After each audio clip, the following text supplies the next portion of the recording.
Optomed, as we've already launched it last year at Formnext along with DMG Mori, and there are new plugins coming in every 3 months.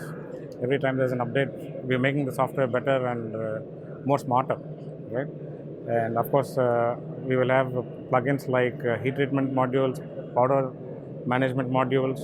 We'll also plug in fatigue and crack-prone alloy developments. And the next initiative is what we call as AM Builder.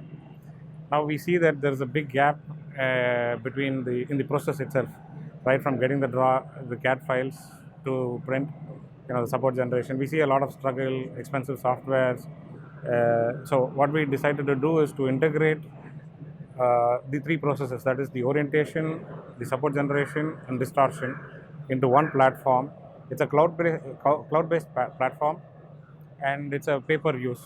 So it sits on the cloud. So basically, we are trying to make it as easy as people who use 3D printers standalone. They can, from anywhere in the world, can plug into the cloud, drop in the CAD files, and then get a sliced file out for print. The software is automated, so it takes care of all of this and then gives you a print file. So this is a pay-per-use.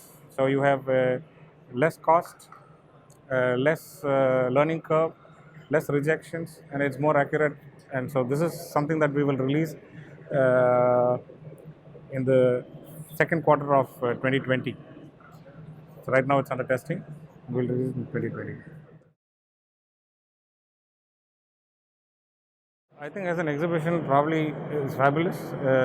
This is our first time in AMTech, and I heard from a lot of other people that it was probably half of what it is this time, and it has grown double.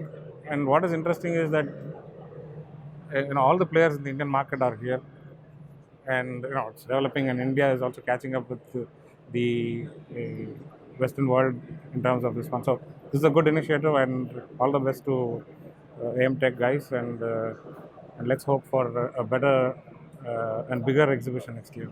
Thank you.